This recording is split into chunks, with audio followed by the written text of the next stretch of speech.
With me, Carly. Hope you are all well, witches.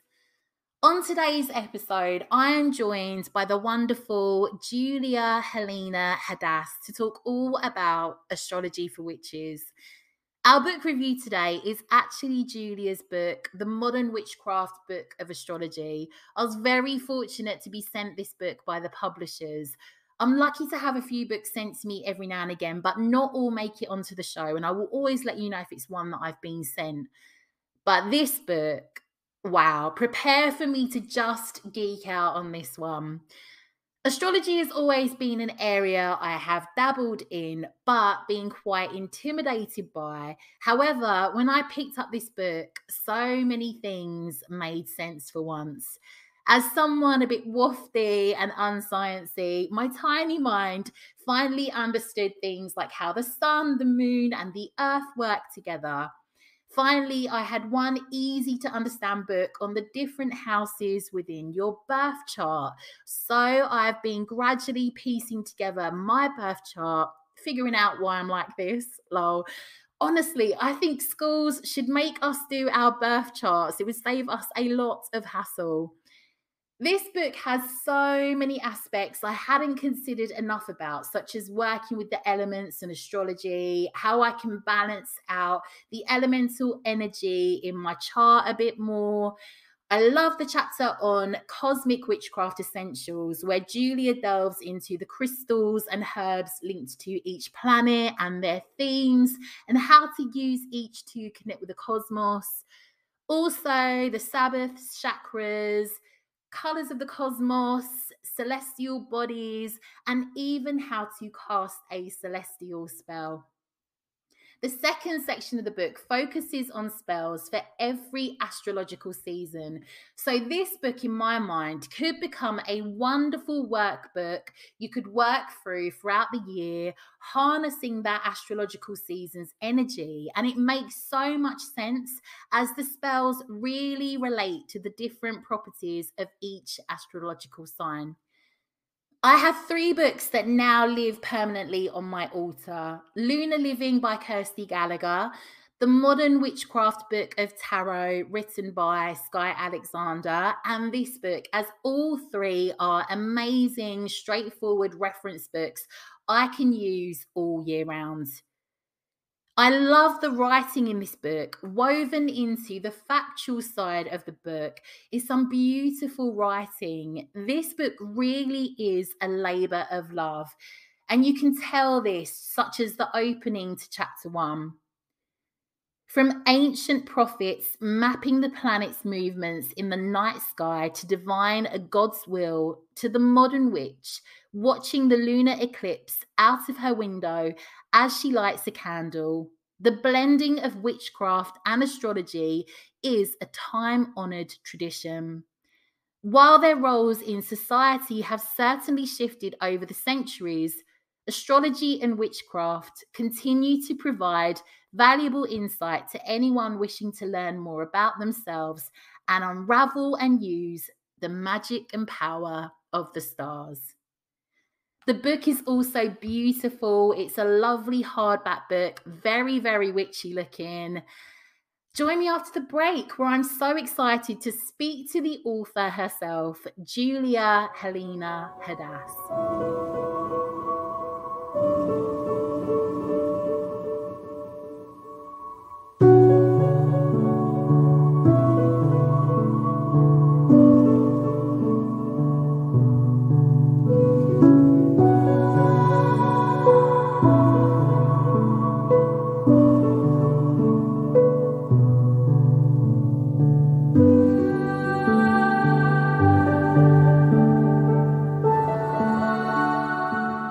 Welcome back.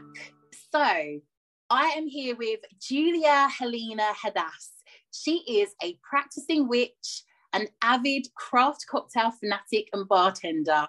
Having worked at a distillery and as a craft cocktail bartender in the San Francisco Bay Area, she combined her love of the craft cocktail movement with her witchcraft practice. She holds a BA in anthropology and is a certified crystal healer, shamanic and Reiki practitioner. You can learn more at her blog, witchcraftcocktails.com, or her website, firelotuscreations.com. I will put all of this in the show notes. And she is the author of the Modern Witchcraft Book of Astrology, Witchcraft Cocktails, and Moon Magic Mixology. Welcome to the show, Julia. Thank you so much for having me. I'm so honored to be here. And your podcast is just absolutely lovely. I was listening to you talk about Rowan the other day, and I was just so inspired, especially with spring around the corner and all just the Fae energy. So it was absolutely lovely. Oh, thank you. What an impressive intro. You are a woman of so many talents. Honestly, I can't. I was on your website like, what can this lady not do? So I'm so honoured to have you here, honestly. And I've already been waxing lyrical, so at the beginning of the show, about your new book, which I'm really excited to get into. I absolutely love it. But before we go there, Julia, can you talk us through how you came to the craft? Yeah, absolutely. So I think this, everyone always has a really interesting story for this because, especially a lot of us, we find our way there in unique ways. Not a lot of us are born into it per se, although there are definitely people that are. And so this was something, that I was kind of like searching for my whole life, inside of me, always looking for it in different ways. So I was a kid that like loved to read mythology, fantasy novels. That's why, like when we were talking about Rowan the other day and like all the Fae stuff, like I just love all the mythology around different types of Fae and things like that. But my family is, they're Catholic in their practices or how they were brought up. And so I wasn't even aware that people practice things like modern day paganism or witchcraft. And so, when I started learning about ancient cultures and stuff, and like, I don't know if I hate to be, but as you stereotypical witch, cats are a huge thing for me. And so when I, learned about ancient cultures and like ancient Egypt, like, of course, I started working with the cat deity Bast. Yeah. And so, immediately began kind of my own practice, but I didn't know that people were practicing it. And it wasn't until I watched Buffy the Vampire Slayer, I was just so familiar with all of this mythology and all of these lores and ideas that like I was pretty familiar with a lot of the creatures that they had on that show. It wasn't like anything completely made up there from their own imagination. It was off of existing lore and ideas. And so when Willow, I don't know if you're familiar with Buffy at all.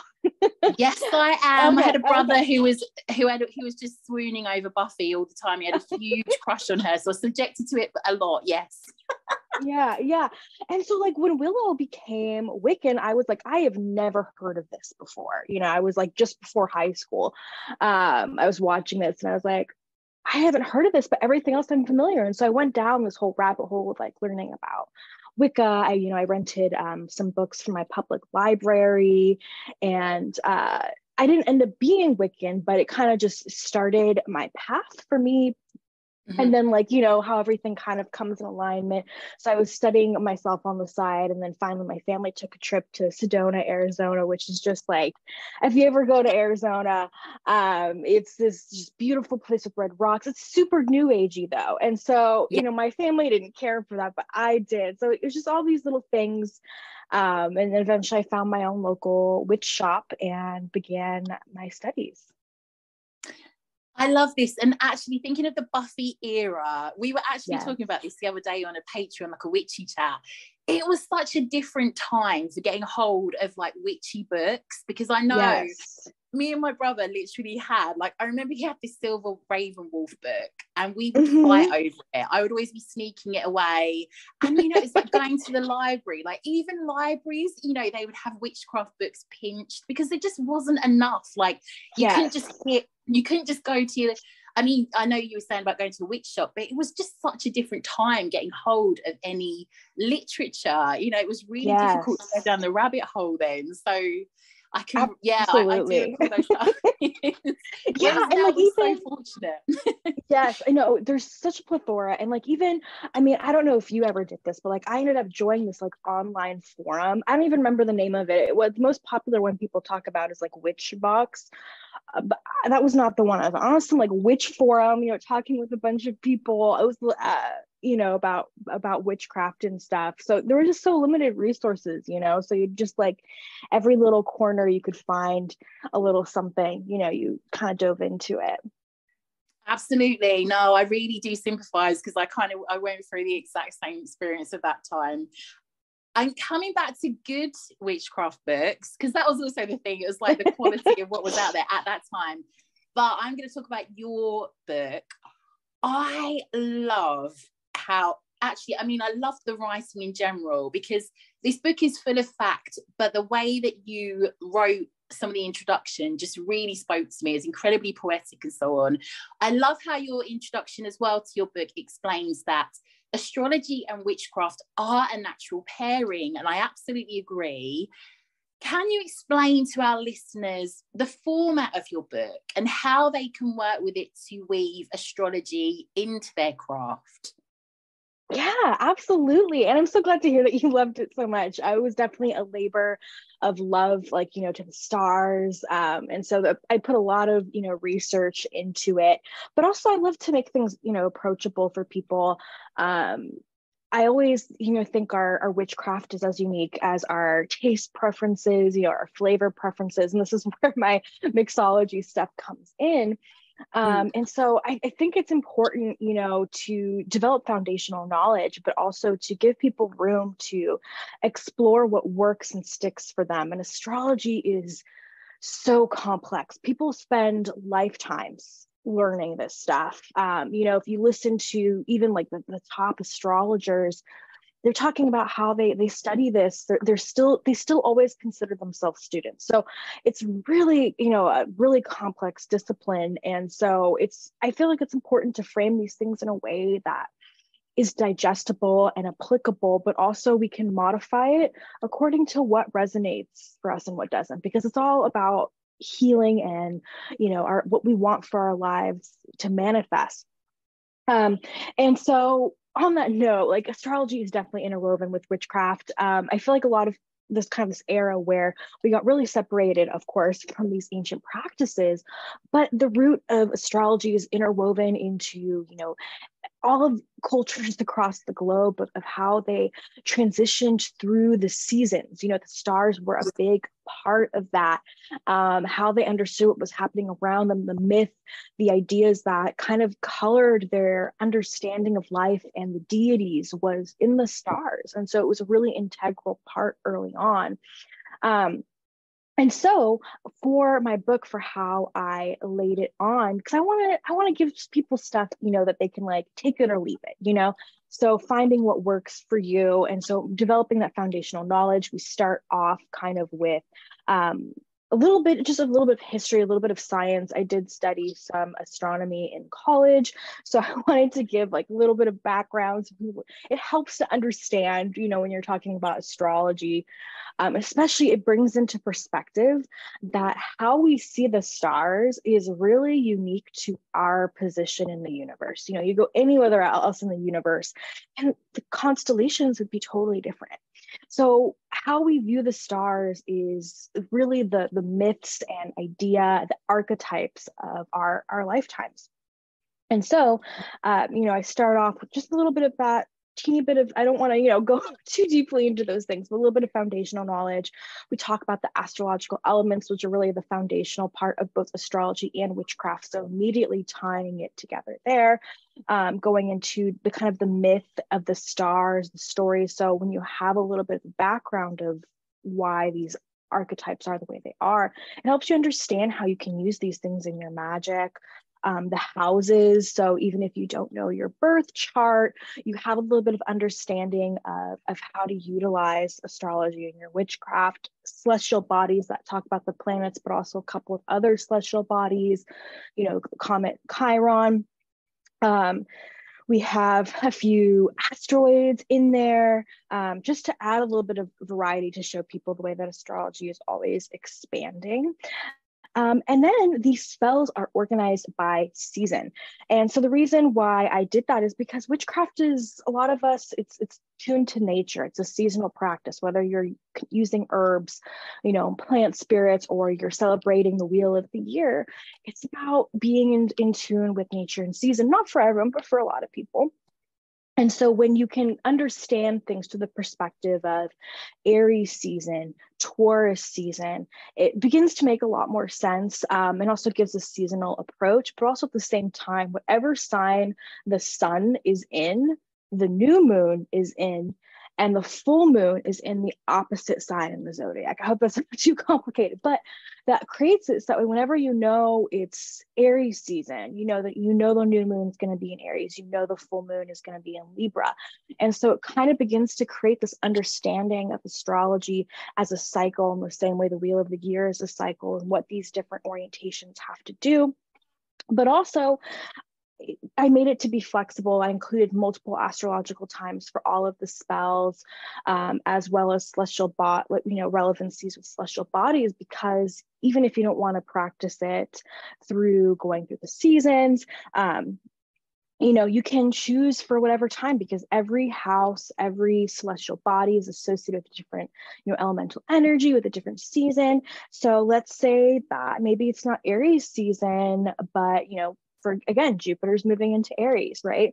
So you can kind of look at the Aries section and interweave some of the Jupiter herbs, or combine an Aries season spell there with a little bit of a Jupiter spell from Sagittarius season. Hopefully this is not getting too complex, but I wanted to create something that you could just kind of flip to and use the spells as a foundational point to kind of mix and match according to how complex you want to make it. I love it. Honestly, that's such a good explanation of it. And I loved the way. So this, funnily enough, a couple of weeks before your lovely book arrived in my sticky little paws, a friend of mine, her and I have been working on our birth charts and really getting into it. And it's I've dabbled a little bit on that front, but she lent me a book, and I was like, oh, just I'm not getting into this. I'm struggling working on mine using this. Then this turned up. I felt I completely had clarity on what I could look into for each house in my birth chart from this book alone. I also felt like I love the way it's split into two parts, where you've got the second half with all of the spell work, but there is so much, because it's just you could literally treat this as a study, if you could go as deep as you want to, or as surface level, just dipping in and out of it. But if you wanted to go into it as a real study, oh my goodness, you could just go so deep and learn so much. But I love how you've got in there, and it's such a witchy take on it. Again, it's for a witch, this is yes, this covers everything. You've got the herbs in there, you've got the crystals, you've got the Sabbaths, you've got this, even the parts about the chakras. There were so many parts in here.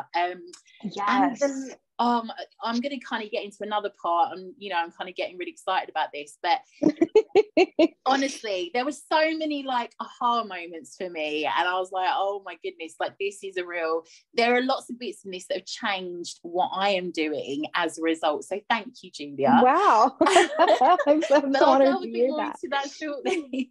I'll talk on that in another part of the interview. I wanted to ask you something on that. I'm actually really curious, because I know you are very talented in different aspects of what you've written on and so on, but what practices relating to astrology do you intertwine into your own craft? Yeah. So again, one part of how I love to do things is to make things, once you have the knowledge and are comfortable with it, making it flexible according to your life. And so I do the same way in my craft. I think I've come to a place, and I don't know if you've had the same experience, where it's when you get to a certain point, there's just so many fluctuations in life. And there are certain practices that I do regularly to develop a certain sense of stability. But at the same time, I've learned to improvise according to what's going on. So I do things kind of in phases, so depending on how I'm feeling. So one thing, like the most simplest and mundane way is, which a lot of witches do, is just working with the days of the week. And that becomes a great way to just kind of organize things if you have lots of things going on. But like, let's say, maybe sometimes what I'll do is Friday will be my beauty day, so because Friday is ruled by Venus, and so I'll do like just a little extra, self-care, or take a bath, or like, tweeze my eyebrows, or or like, if I'm really working on getting my fitness together, really orienting that on like Tuesday, ruled by Mars, into that physical activity. And so like on the more mundane level, if I'm in a good place in my life and not moving as I just did, and I have access to my full wardrobe or whatever, I'll choose colors according to the planetary ruler. And that's just like a really simple way to begin to direct your focus towards that energy. But the biggest thing I think a lot of witches can kind of relate to is the cycles of the sun and the moon. And so understanding what astrological season it is, what sun the sign is in, the moon, what kind of lunar cycles are we dealing with? And then you get more complex, you can understand more significant astrological bodies or transits or things like that. And I really use that as a way to focus and fine tune my magic. So there's kind of like two ways to look at it, which is like, on one hand, certain things like retrograde periods or more harder aspects become an opportunity that I like to use for healing. So I like know, okay, this certain theme is coming into my life right now, or it's going to be coming up based off of what I can see is happening astrologically. So if it's more of a harder or challenging or presenting themes, I like to focus it on it for healing. Because I think healing is, obviously, from my bio, I'm pretty big into energy work, which is also what I really put in this book, is attuning to astrological energy for healing purposes. So I start each section with a meditation to connect to the elemental energy and how it's expressed through that sign. And that also becomes a developmental tool for foundational aspects of witchcraft. But also then it's followed by an energy alignment. And I incorporate the element as well as just a couple crystals, but, always improvise. If you don't have certain stones, do whatever works best for you. Clear quartz is always, something you can use. But you can connect to the energy of the stars for healing purposes, whether you want to do a little bit of healing work, attuning to that energy to heal past experiences, or to clear out blockages to help you manifest better. So if you clear out blockages, it really helps you bring new things into your life. Or you can do energy work or healing to like bolster your spells, So if you're tuned to that astrological energy and you're doing a little bit of like Aries themed healing, you could just be imbued with this fiery go-getter energy before you jump into spell work for confidence or starting things off with success or new projects. And so that's kind of how I weave witchcraft in my own practices, understanding based off of what's happening on the basics of it, or what I am personally, my energy is tuning into. Okay, is this more of something that I need to focus for healing, or is it a really great opportunity time for me? Jupiter's making a wonderful aspect in my chart, if you want to get that complex, or just something exciting is happening in the skies that everyone's talking about. You can use it as a period to orient your spells for success and being just potentially more successful than you would otherwise have them be.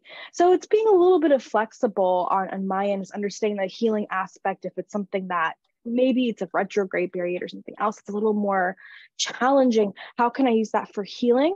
Because these themes are coming up for a reason, to help me be better with my spell work or to clear the way for manifestation.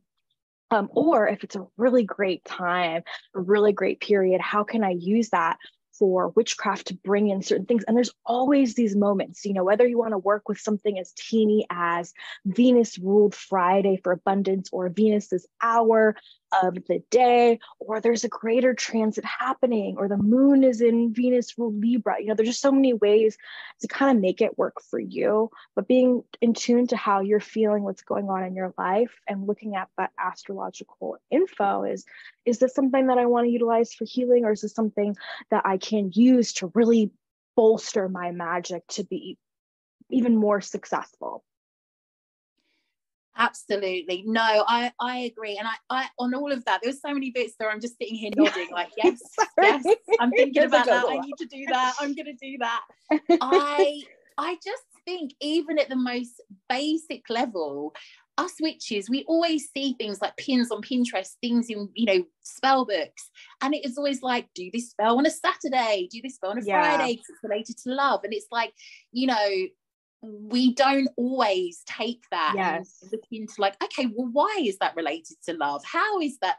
You know, it's just, even if you do it at that most base level of like understanding this is why you do that on that level for that day rather, and just kind of getting it into it out of curiosity at that from as a starting point.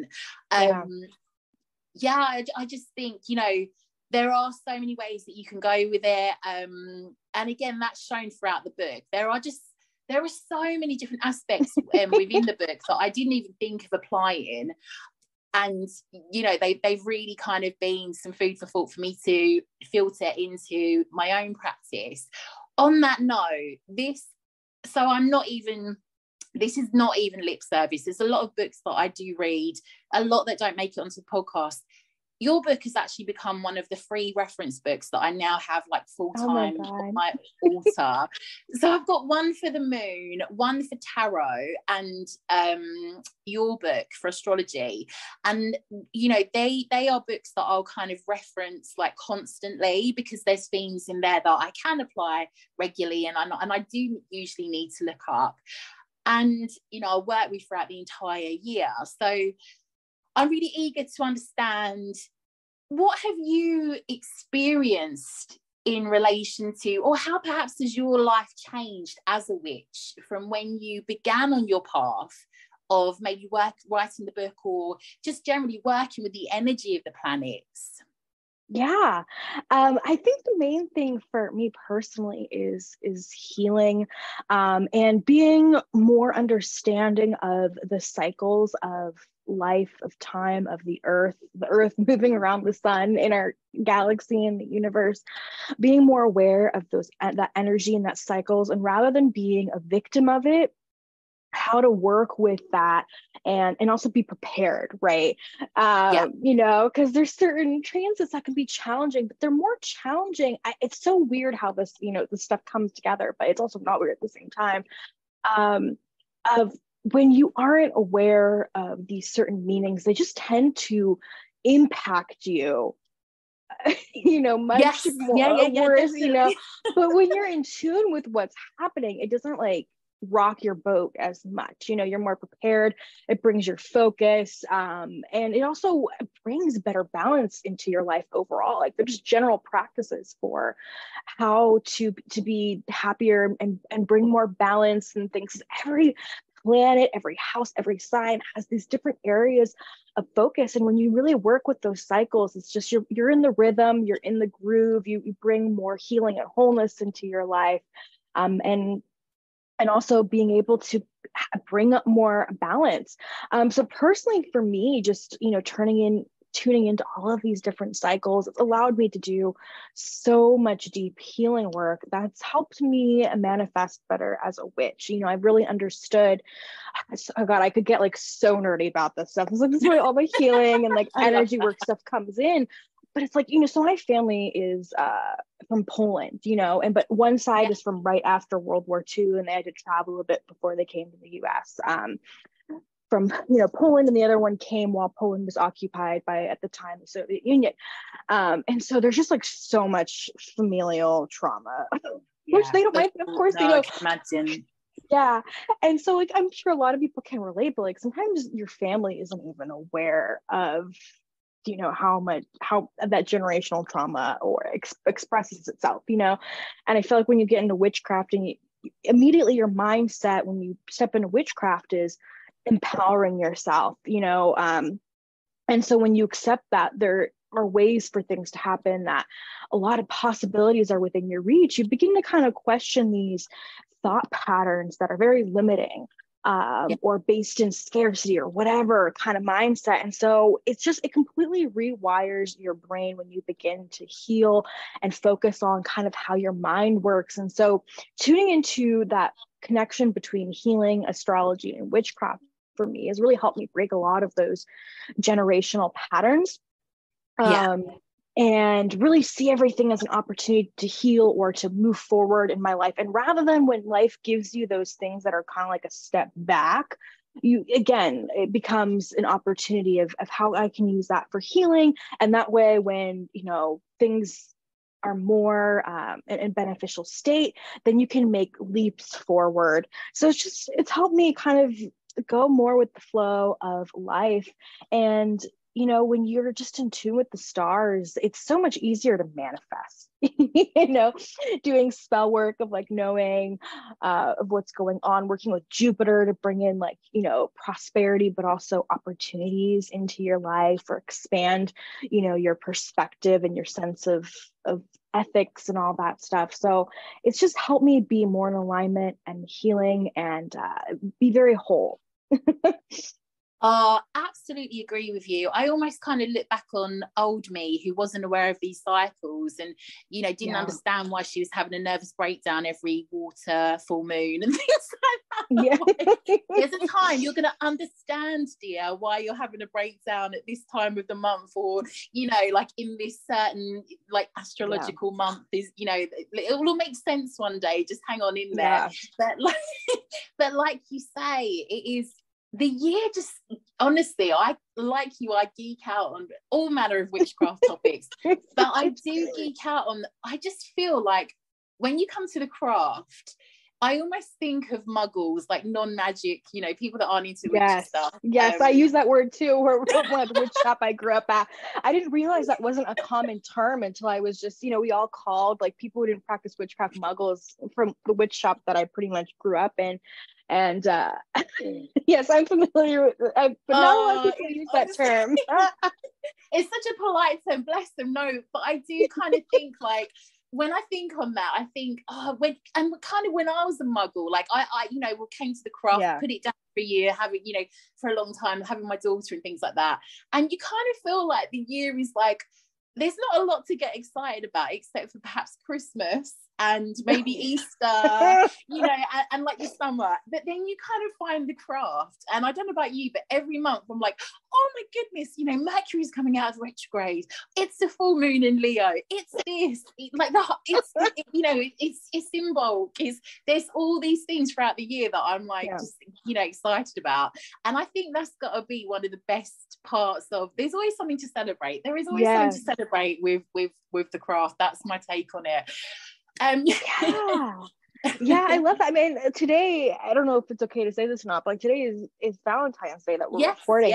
And so like, my partner and I don't necessarily like, I don't want to be too a hipster about it, but like we don't really like celebrate Valentine's Day for the reasons that the people who want to sell products to us celebrate it. But I love those like holidays and stuff, whether it's like a more muggle holiday or a witchy holiday, as an opportunity to bring your focus to something, and so just having like an excuse to like connect more to that passionate Venus energy, or wearing like pinks and reds and just those little details. Like I just love tuning into those little excuses to change up the everyday and bring your focus to a beautiful energy to work with.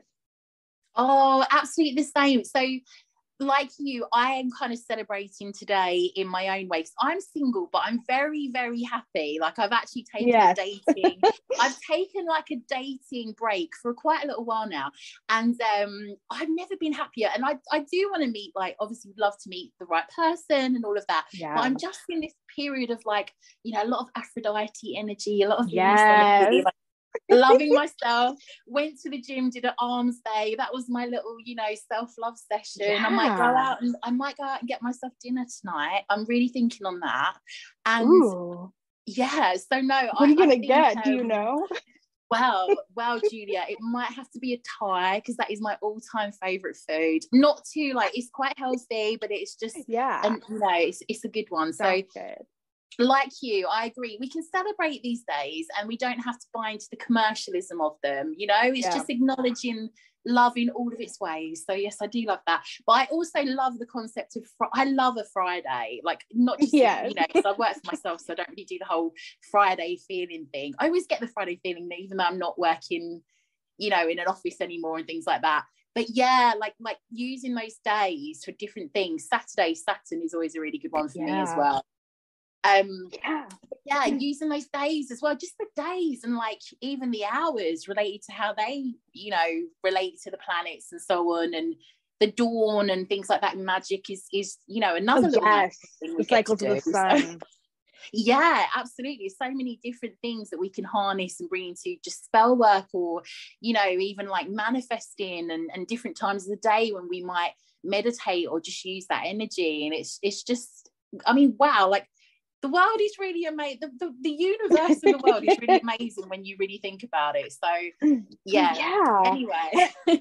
Yeah, and actually on that subject, one thing I wanted to touch on is even though right now I'm talking about the days of the week or whatever, I can understand maybe for people coming into the craft that those things, because you mentioned it earlier, may not exactly make 100% sense. And so I really you don't have to do certain things on a certain day, do what is working best for you in your life. If the cycles of the sun, the sunrise, midday, afternoon, dusk are what resonate best with you, work with that for your astrological practice, because the sun is an astrological body, so it doesn't have to be if that's why I kind of wanted to give multiple options in my book. Every spell has a listing for multiple timings or celestial correspondences, but you can even use it outside of that too. For example, the moon's in Aries, you can look at Aries season spells or whatever, but you don't have to, if working the days of the week is not something that makes sense to you, or something that doesn't speak with you, or your life just isn't giving you the opportunity to work with that, work with what resonates best with you. If it's just for example, I'm looking at this this Venus abundance sugar bowl spell from my book, and it's hey, if Friday doesn't work for you, you can work with midday energy, or noon, or let's say Venus is making a special transit. So there's just so many ways that it's you don't have to work with it this one way. That's just an easy way to start. But if it doesn't resonate with you, you got to adapt your practice according to where you are in your life. And as you continue working on that, you will transform, and you just become more of other ways you can work with astrological energy in your witchcraft, or more consciously work with it. Because one way or another, you're working with it. It's there. It's just the level of consciousness and awareness that you bring to it that unlocks extra little doors, in your witchcraft practice. Absolutely. And it is that choice, isn't it? And that's the thing, I think, with your book as well. It's very much giving you all these pointers, giving you that freedom. None of it's dictatorial. It's very much just, here are lots of options. Can I just say, Julia, it's quite a mean feat to write a book on astrology, because I am a writer, and I can tell you now that is not an area I would feel confident to go in, because it is a lot, and you've done it. It's smashing, honestly. There's one, honestly, as somebody who is very lacking on the scientific front, and just anything like this kind of makes me shut down in respect of, there was one part in this where you talked about the sun on its axis, and the moon, and how everything sort of tilts, and how it rotates and so on. I was like, I actually get it. Okay, I'm glad. I was 40 years later. It's so nerdy, but when you understand it, finally, it's just fascinating. It's wow, where we are in the universe is incredible. Just how, I don't know how nerdy you want to get in the podcast, but the fact that the moon helps balance, the way the earth moves, it brings balance to that, or like the fact that the constellations, oh god, I'm so sorry, it's still early No, AM and like you the go for verbiage it, is not Julia. coming with me. Honestly. For but it. you know, the days of the equinoxes and the solstices actually change signs over a 26,000 year cycle, you know, because the earth's axis is not completely stable. It's got a teeny bit of a Yes. wobble, which is what the moon brings balance to. I couldn't think of the word earlier. It's just like so nerdy, but it's so cool, and it helps people like, it just, I don't know, it just makes you think of the time that you're in. It is really unique, and these practices are always evolving, and it's just a way to like tune into why we're on earth, you know, because this is unique to where we are in the universe. I think if you are somebody like me who has always been very daunted by books on astrology, this book has actually got me over that. There are a lot of books that I've tried to read, and I've always struggled with this area in my craft. I've been able to look at it on a surface level, but there were so many bits in this that I was like, I actually understand this now. I actually get it. That's why I was like, that's why I'm raving about it, because there's so many that I've like, no, I've not got there at all. There was one part in this, and obviously I read this bit a little bit back, so bear with me, but it was about some of the ancients when they first discovered the planets. You might have to help me out on this. I think that they discovered 6 planets. They only found 6 at that time, didn't they? And they built a building, and there were like 6 different like balconies or platforms that they would go out to view. Yes, that blew my mind. I was like, what are you? Oh, yeah.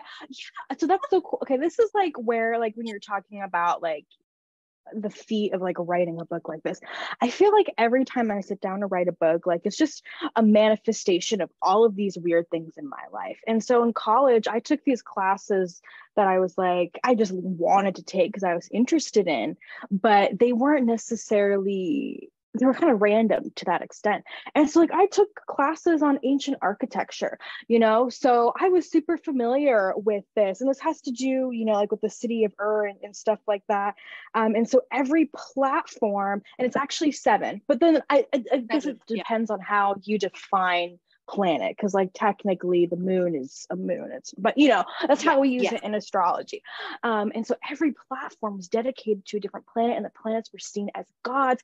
And it was just so cool with like archaeology, how they're able to like see that these platforms were different colors, so they were painted, or that was at least one theory. It's been a while since I've been up to date on that, but it's just so cool.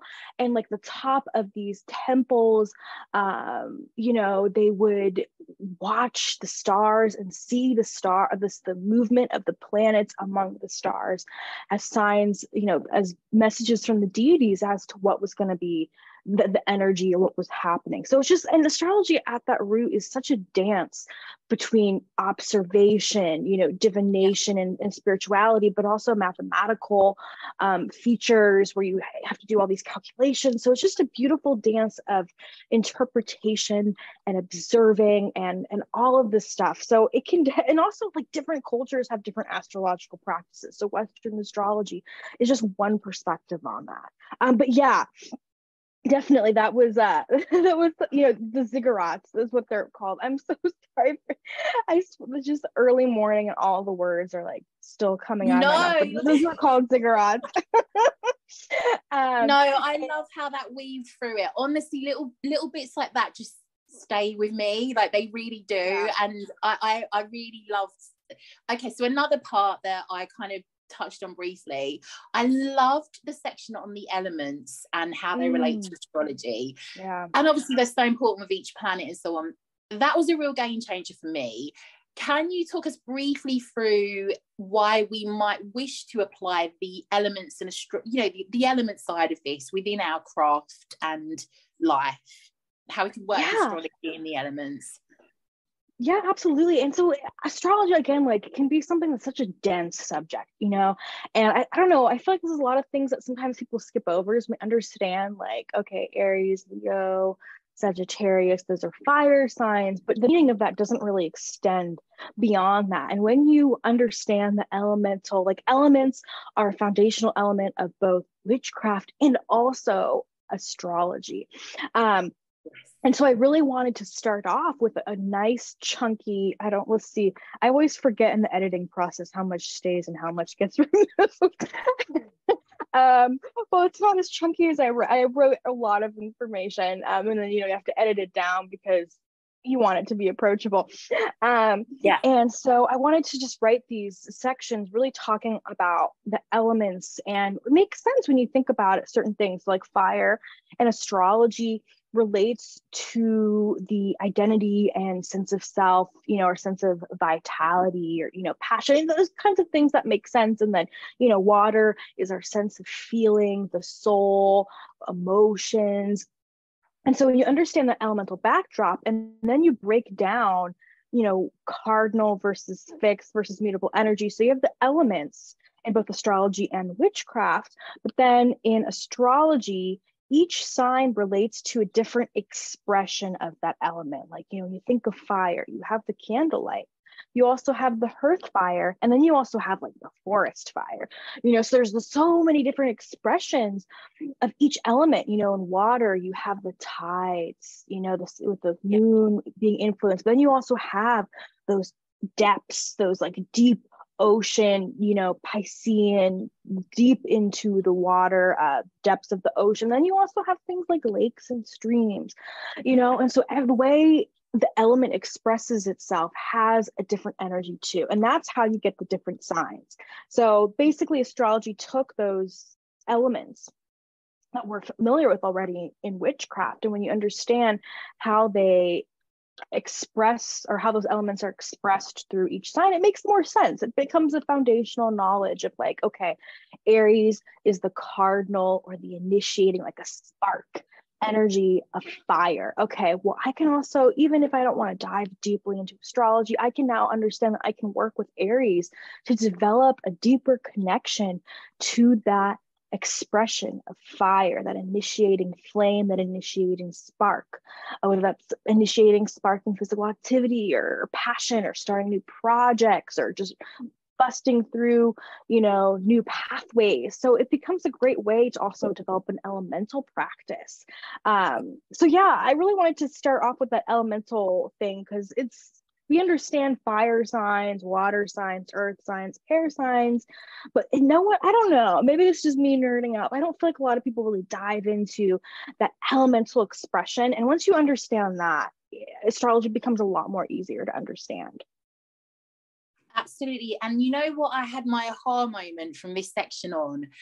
I have always complained about, not complained, in my birth chart, my top 3 signs are all fire. So I've got Leo sun, Aries moon, Sagittarius rising. That's a lot. Like Nice. I'm struggling to cope with that. But one thing I realized just reading the book, and I kind of, just never really considered it, but it was the way it was laid out in the book. I thought, but in some respects, there is some balance. I appreciate you've got all of one element, but you've got there like a cardinal energy.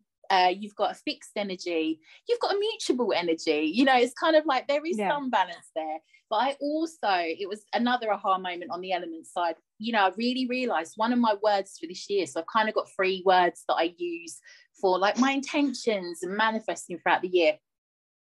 One of the words is grounded, and it's really funny because I've really started working with the earth element this year, hence the work on the trees and the fae and things like that. And reading the earth bit, I was like, but that's the element that actually you kind of need more of, because the areas that you talk about in your book, like, what it relates to, are some that I need to work on. And but they were some of my big aha moments that I'm like applying. And I think the way the book's laid out just made me realize, like, in some ways it's really good, and actually you are kind of, you can see what you might need to work more on. I think this brings me to like my last question on the book. This section on the birth charts was so helpful because, like I said, okay, my take on birth charts, this is the first time reading this book. As I said, a friend of mine lent me a book. She's really, really good on birth charts. There's a lot of work around that. It was the first time I read a book that I could piece together everything and understand more of my own chart. It's to the point, it's clear. I know this is an area many of our witches can be lost with, they really want to get into.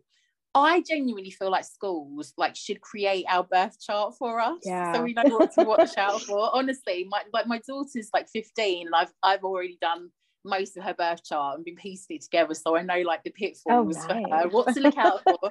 Can you perhaps explain or give some insight, to our witches who are like myself, like, well, I'm kind of new to it, but maybe to witches who are new to birth charts overall, and why they might want to start working on their own? Yeah, absolutely. And I can totally understand, because already like you've got, I feel like anytime you develop a foundational knowledge for something in astrology, it just there's so many layers of complexity to it. And so like the houses are kind of something that can easily get confusing, but really it's just a snapshot of the sky at the time you were born. And so what the ancients did was, I should say ancients, but specifically of the line of Western astrology, which, comes from Greek, Roman, ancient Mesopotamia, kind of a combination, and a little bit of some Egyptian influences all kind of merged together to create Western astrology. But basically they just forget what's happening in the sky. They sectioned off portions of the sky into areas of life. So kind of like you take a pie and like, okay, this area of the sky, no matter what's going on, it symbolizes this area of sky is this area of sky is that. And so you can kind of, when you understand that every section of the sky, and it's all oriented of where you are in the earth, because, your horizon is going to be different. And so based off of the time you were born, it's kind of like taking a snapshot of this area of sky, what planets are here, what constellations can we see, etc. And it kind of helps us find more meaning. And so when you do understand your birth chart, I mean, it just explains a lot more things for you, as far as, because it's just, I don't know, I was like one of those people, like when I was a little kid, reading magazines, my horoscope, and I'm a Leo, but Oh, me I am too. oh, okay. Yeah. Yeah. And so like those horoscopes for Leos never resonated for me, because they always describe Leos as like this outlandish, flamboyant drama queen, Assholes. and I was just like this, but I still tried. And the reason why is because it's so complex, even more than just your big three. It's like, what houses are the signs in, and what planets, what aspects are being made. Not that I talk about aspects in the book, that just becomes extra complicated for people. So like, one step at a time. But when you understand your birth chart, it makes a lot more sense. It's a lot more personalized to understand, okay, like, my house of communication, how I think, or even my house, the sixth house, which kind of can express work, but also like daily patterns, daily habits and stuff, and what challenges you have, or, and each house is also associated with a sign, has planets or astrological bodies are associated with it, and also an elemental energy. And so if you do understand your birth chart and you can see, okay, in this house, I have this sign, but I also have these planets, it makes a lot more sense, a lot more personalized of why, okay, my mind works this way. Even though I am a Leo, I have, Virgo in Mercury in sixth house, or whatever it may be, and it just makes a lot more sense. But also I wanted to use it from the perspective of, even if you don't know your birth chart, because some people don't know what time they're born, at least if you're struggling in a certain section of your life, like let's say, okay, you can piece together when you know your house, okay, well, I'm really struggling with some of my communications, or, with the organizing with my mind, then you can look at the third house and say, okay, what astrological bodies are associated with the third house, and use that as a way to direct your magic. Yes, completely. Honestly, I think genuinely, the birth chart aspect of things has been, if I could ask more people to look into it, I would. Like, honestly, it's something I'm always, I just think is so interesting. And I think this is in another lady in an interview that Danielle Blackwood came on, and she was saying like every single person's birth chart is completely different, like the blueprint for our life is like completely different, and how amazing is that? And that's always kind of stuck with me as well, if you think of the billions of people that we have in the world. But I think kind of for me, like discovering like where like Lilith was, like Pluto energy, things, different aspects that that are in what houses they're in as well, that really was like a huge game changer, because it kind of looks at, you can get a grip of where you may need to do shadow work. I always feel like wherever like that appears is like, okay, that hit the spot, that is exactly where I struggle with, that is exactly what I need to work on.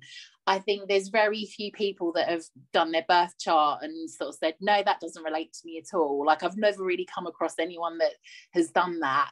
But genuinely, if they could do that at school with us, I think that would save us from so many things. Like it needs to be on the curriculum.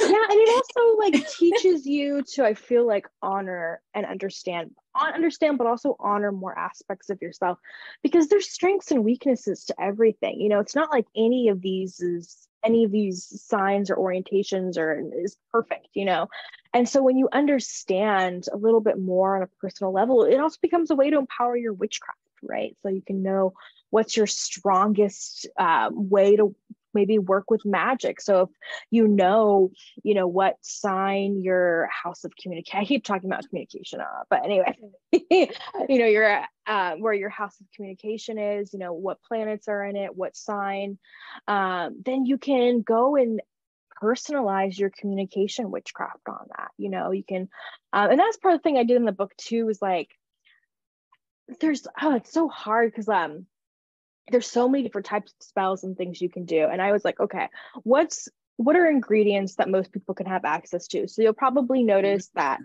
a lot of the herbs are things that you have in your kitchen cabinet, or you can get from the spice section, or from the fresh herb section of your store. And also like the stones, because obviously you can get really complex with the stones and stuff. I just tried to use more basic ones, and connecting more with the energy of the crystals and things. And so that way you kind of have accessible tools. You can obviously extend beyond that and get a lot more complicated. But at the basic level, if you want to personalize your magic based off of your chart, I think that is a beautiful thing and can make it even stronger, because what your strengths and your weaknesses lie. And you can orient your witchcraft around that.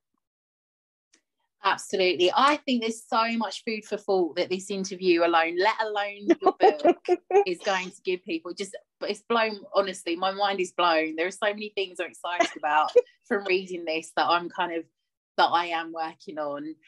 I'm not giving anything away because I know it's on your website, and obviously, like I said, I'll put the links in the show notes, but I know, as well as being a very talented witch, you are also a singer.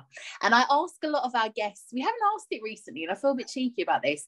So in regards to your practice, really quick question, are there any, like, what music do you listen to when you're perhaps doing your rituals, doing anything witchy related? Are you happy to share?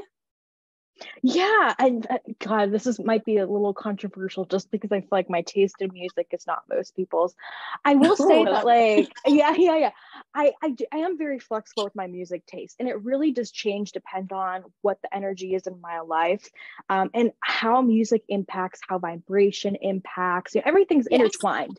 Everything's seen as a separate section, but really when you get into it, like, music is vibration, which is energy. Anyway, and so I use different musics for different things, which is not surprising.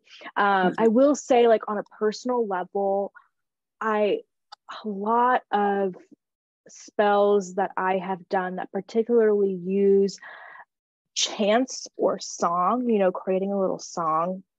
That just, oh my God, so powerful, and have just, been super successful. And even just, meditating and moving the body a little bit, incorporating a little bit of dance or movement into song and all that. But my favorite music to listen to is actually metal. Yeah.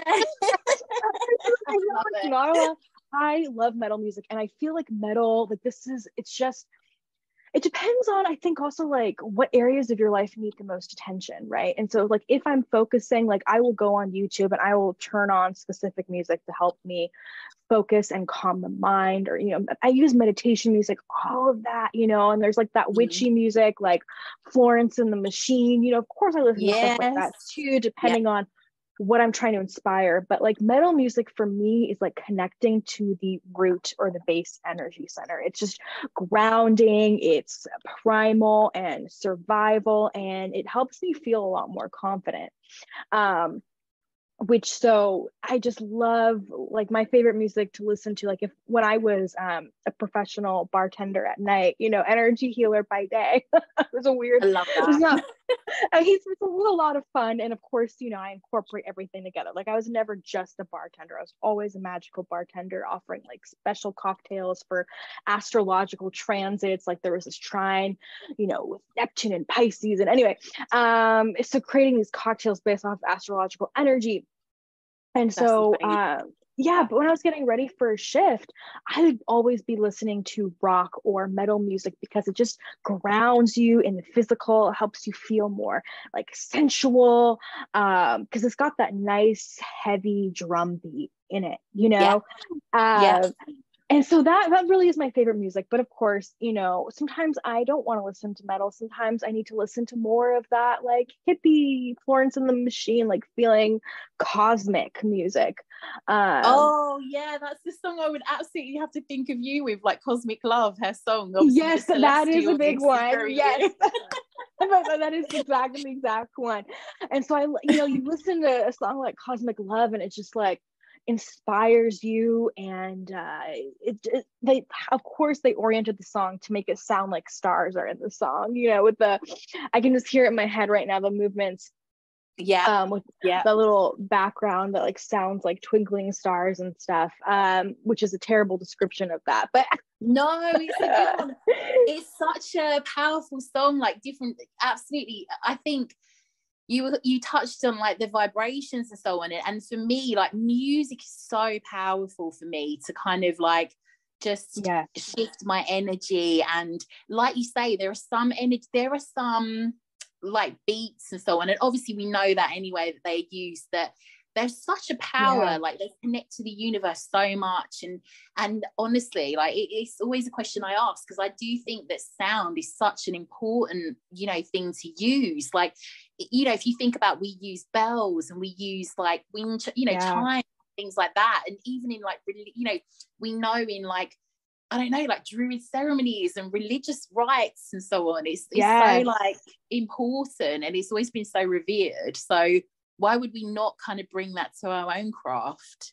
It's like, I would invite everyone listening, even though this isn't a podcast about singing, if you feel inspired, like try doing a spell with singing, where your chant is just a little song or a little line, and you add rhythm to it, and like the rhythm adds emphasis. I mean, just try that, and I feel like anytime I do that with my spell work, it just flies, because there's that rhythm, that song, that beat, that melody, that just empowers the work even more. And to connect this back to astrology, because it was making me think of, like, when you're talking about sound and like a lot of, so the astrological sign that is most often associated with music is Pisces. When you think of works that envelop and invoke emotion. But I actually, like, even for, air signs, when you think of the vibration moving through the air. And so there was that meditation I put in there that, for Aquarius season, of kind of noticing the difference, the meditation with the sound of, I have to see, I included an option for a bell, but even like with using a little bit of like a rattle or music, to notice the difference of when there is sound and when there's silence. And it really just helps bring more context to the power that vibration, and air and sound has to do with witchcraft and astrology.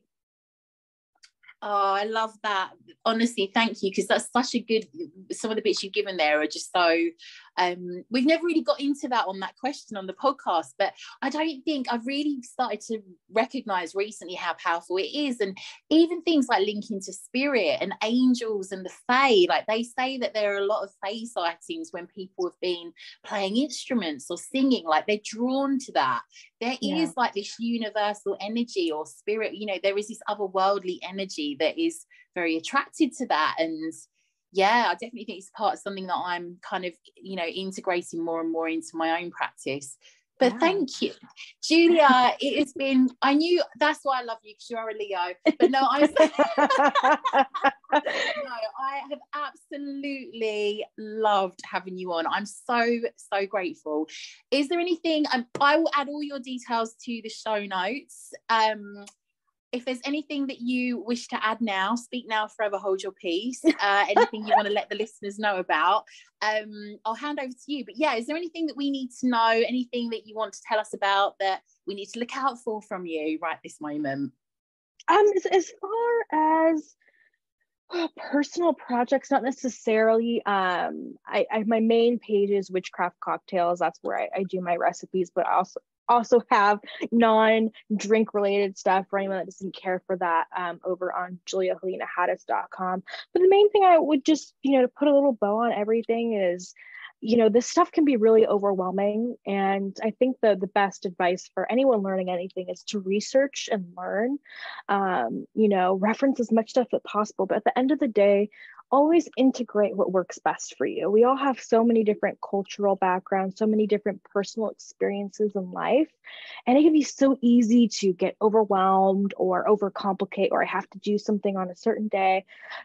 At the end of the day, research and tune into your own personal experience in life and take what works for you and leave what doesn't.